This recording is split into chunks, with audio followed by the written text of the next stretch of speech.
super seru dan sangat menegangkan.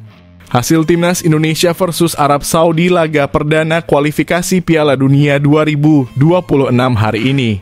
Laga perdana grup C babak ketiga kualifikasi Piala Dunia 2026 zona Asia antara Indonesia dan Arab Saudi di King Abdullah Sport City Jeddah berlangsung sengit. Dari awal peluit berbunyi, Arab Saudi langsung menguasai pertandingan dengan tempo cepat.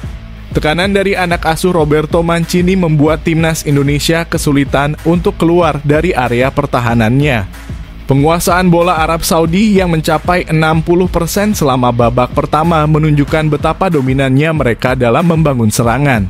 Namun pertahanan Indonesia tetap solid di bawah arahan Shin Tae-yong dengan disiplin pemain yang terus menjaga garis pertahanan. Meski berada di bawah tekanan sejak awal, Indonesia mampu memanfaatkan momen krusial pada menit ke-19 untuk mencetak gol terlebih dahulu. Berawal dari skema serangan balik cepat, Witan Sulaiman dengan cerdik mengirim umpan terobosan ke Ragnar Oratmangoen yang berada di dalam kotak penalti. Ragnar yang tampak dikepung oleh pemain belakang Arab Saudi berhasil menahan bola sejenak sebelum melepaskan tendangan keras. Dalam situasi yang tidak terduga, bola mengenai Sandy Walsh yang berada di jalur tendangan Ragnar dan arah bola pun berubah tajam. Kiper Arab Saudi Mohamed Al-Owais yang awalnya sudah bergerak ke arah berlawanan tak mampu menghentikan laju bola tersebut sehingga Indonesia unggul 1-0. Meski gol tersebut tampak seperti keberuntungan, tetap saja gol tercatat atas nama Ragnar Oratmangoen dan Indonesia berhasil membuka keunggulan secara dramatis. Setelah gol tersebut, pasukan Garuda tampil lebih percaya diri dan mulai memberikan ancaman lebih serius. Mereka beberapa kali berhasil membongkar pertahanan Arab Saudi, terutama melalui serangan dari sisi kiri lapangan. Witan Sulaiman yang sangat aktif sepanjang babak pertama nyaris menggandakan keunggulan Indonesia. Sayangnya, tendangannya yang mengarah ke pojok gawang berhasil dihentikan dengan gemilang oleh Al-Owais, menjaga skor tetap 1-0. Meskipun Indonesia berhasil mencuri beberapa peluang berbahaya, Arab Saudi terus mendominasi permainan dengan serangan-serangan berbahaya. Serangan sayap dan umpan-umpan silang menjadi andalan mereka untuk membongkar pertahanan Indonesia. Pemain-pemain seperti Salem Al-Dawsari dan Firas Al-Buraikan menjadi ancaman konstan bagi lini belakang Garuda. Beberapa peluang emas tercipta, namun pertahanan solid Indonesia yang dipimpin oleh Jordi Amat mampu menggagalkan upaya tuan rumah. Namun dominasi Arab Saudi akhirnya membuahkan hasil pada penghujung babak pertama. Di menit 45+3, tepat saat injury time, Musab Al-Juwair berhasil menyamakan kedudukan dengan tembakan keras dari luar kotak penalti. Gol tersebut terjadi setelah kesalahan kecil di lini pertahanan Indonesia, di mana ruang terbuka dibiarkan terlalu lama. Al-Juwair memanfaatkan celah tersebut dengan tendangan keras yang gagal dijangkau oleh kiper Indonesia, Hernando Ari. Gol di menit-menit akhir babak pertama ini menjadi pukulan bagi timnas Indonesia yang sebelumnya tampil cukup disiplin. Meski demikian, skor 1-1 tetap bertahan hingga peluit panjang babak pertama dibunyikan. Setelah menyaksikan babak pertama pertandingan antara timnas Indonesia melawan Arab Saudi dalam laga perdana kualifikasi Piala Dunia 2026 zona Asia, terlihat bahwa Indonesia mampu mengimbangi permainan tuan rumah dengan skor sementara 1-1.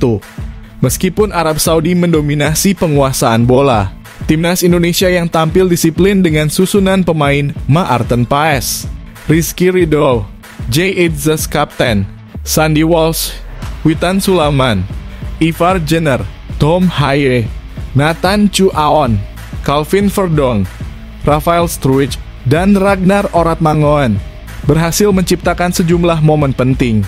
Bagaimana peluang Indonesia untuk menang berdasarkan penampilan babak pertama? Babak pertama menunjukkan bahwa Indonesia di bawah asuhan Shin Tae-yong telah mengimplementasikan taktik bertahan yang solid dengan memanfaatkan serangan balik cepat.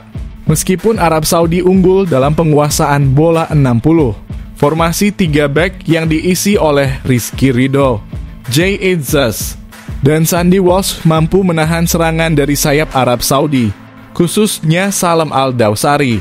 Kedisiplinan pertahanan ini sangat penting, terutama dalam menghadapi tekanan tinggi dari tim tuan rumah.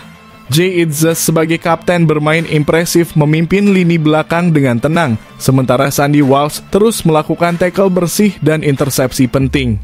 Dengan Maarten Paes di bawah Mistar, Indonesia memiliki lapisan terakhir pertahanan yang tangguh.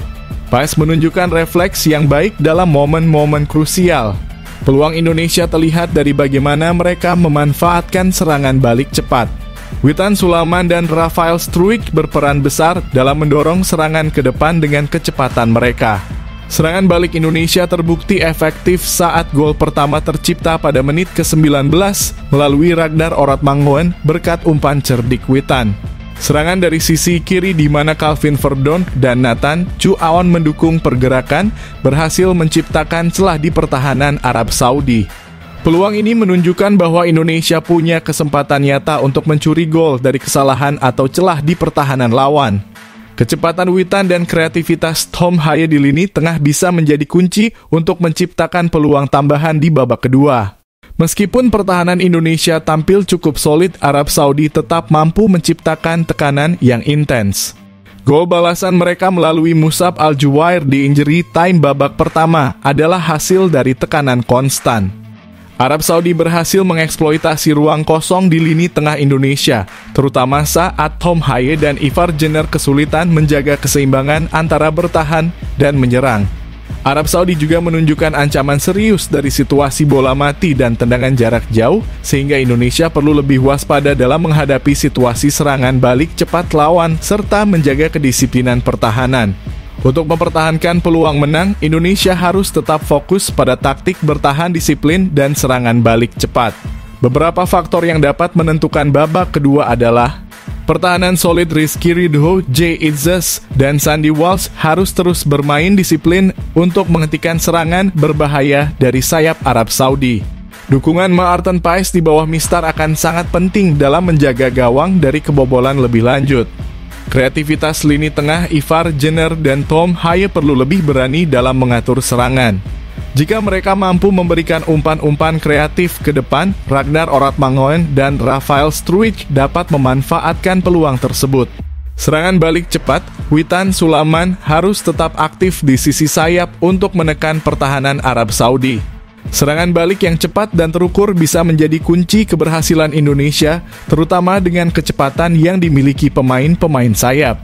Berdasarkan analisis babak pertama, peluang Indonesia untuk menang melawan Arab Saudi masih terbuka. Meskipun Arab Saudi unggul dalam penguasaan bola, pertahanan disiplin, dan serangan balik cepat yang dipimpin oleh Witan Sulaiman dan Ragnar Oratmangoen memberi harapan besar. Jika Indonesia mampu menjaga fokus dan memanfaatkan peluang di babak kedua, hasil positif sangat mungkin diraih. Taktik Sintayong yang mengandalkan transisi cepat dari bertahan ke menyerang bisa menjadi kunci bagi Indonesia untuk meraih kemenangan di laga berat ini. Meskipun bertahan adalah strategi utama Indonesia melawan dominasi Arab Saudi, terlalu fokus bertahan di area sendiri bisa menjadi bumerang. Arab Saudi memiliki pemain-pemain kreatif seperti Salem Al-Dawsari yang mampu menciptakan peluang dari ruang sempit, serta gelandang seperti Musab Al-Juwair yang bisa mengancam dari luar kotak penalti. Jika Indonesia terlalu tertekan di kotak penalti sendiri, mereka akan rentan terhadap gol-gol dari bola mati atau tendangan jarak jauh.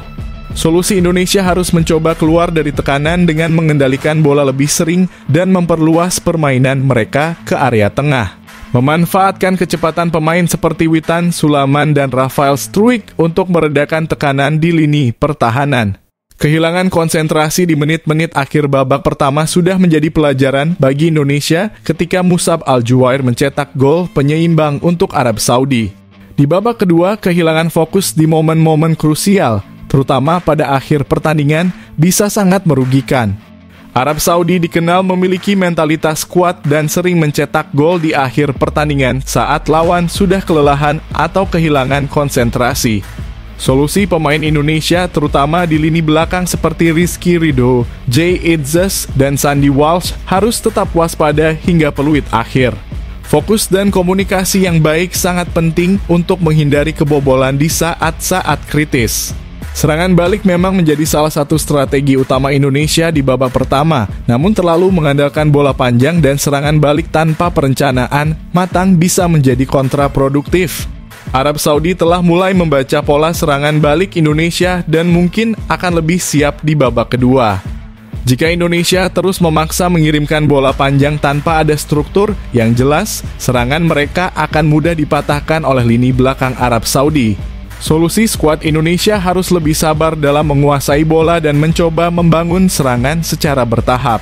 Peran Tom Haye dan Ivar Jenner sebagai pengatur tempo di lini tengah sangat penting untuk menciptakan peluang yang lebih terorganisir. Penggunaan serangan balik tetap efektif, tetapi harus dieksekusi dengan timing yang tepat dan akurasi umpan yang baik. Arab Saudi memiliki gelandang-gelandang yang mampu melepaskan tembakan jarak jauh dan mengatur serangan dengan baik. Di babak pertama, Indonesia sempat memberikan terlalu banyak ruang kepada Musab Al-Juwair, yang kemudian dimanfaatkan untuk mencetak gol penyeimbang. Jika di babak kedua Indonesia kembali memberikan ruang kepada pemain-pemain seperti Al-Juwair atau Al-Dawsari, kemungkinan kebobolan lebih besar. Solusi gelandang bertahan seperti Ivar Jenner dan Tom Haye harus lebih disiplin dalam menutup ruang di depan kotak penalti. Mereka harus lebih agresif dalam melakukan pressing, tetapi tetap menghindari pelanggaran di area berbahaya yang bisa memberikan Arab Saudi kesempatan melalui bola mati. Salah satu kelemahan yang mungkin terjadi adalah transisi yang lambat dari serangan ke pertahanan. Arab Saudi memiliki kecepatan dalam serangan balik dan Indonesia tidak boleh terlena ketika menyerang. Jika lini tengah dan belakang Indonesia gagal kembali ke posisi mereka dengan cepat setelah kehilangan bola, Arab Saudi bisa mengeksploitasi celah tersebut dengan serangan cepat. Solusi, setiap kali menyerang, pemain Indonesia harus siap untuk segera kembali ke posisi bertahan saat kehilangan bola. Pemain sayap seperti Witan Sulaiman dan Calvin Verdonk juga harus turun membantu pertahanan saat Arab Saudi mulai membangun serangan balik. Arab Saudi dikenal kuat dalam situasi bola mati, baik dari tendangan bebas maupun sepak pojok. Di babak pertama, beberapa kali pemain Indonesia membuat pelanggaran di dekat kotak penalti yang memberikan peluang bagi lawan. Di babak kedua, kesalahan serupa harus dihindari karena Arab Saudi bisa memanfaatkan situasi bola mati dengan sangat efektif. Solusi pemain bertahan seperti Sandy Walsh dan Jay Itzes harus menghindari pelanggaran yang tidak perlu, terutama di dekat kotak penalti. Tackle harus dilakukan dengan tepat waktu dan pressing harus dilakukan dengan cerdas untuk menghindari hukuman tendangan bebas yang berbahaya. Mengandalkan pemain kunci seperti Witan Sulaiman dan Ragnar Oratmangoen memang wajar, namun jika serangan terlalu terpusat pada satu atau dua pemain, Arab Saudi akan lebih mudah memprediksi serangan Indonesia. Ini bisa membuat serangan Indonesia monoton dan mudah dibaca oleh pertahanan Arab Saudi. Solusi, Indonesia harus lebih variatif dalam menyerang. Selain memanfaatkan kecepatan Witan dan Sturridge, pemain-pemain seperti Tom Haye dan Ivar Jenner juga harus berperan aktif dalam menciptakan peluang dari lini tengah. Pergantian pemain juga bisa menjadi opsi untuk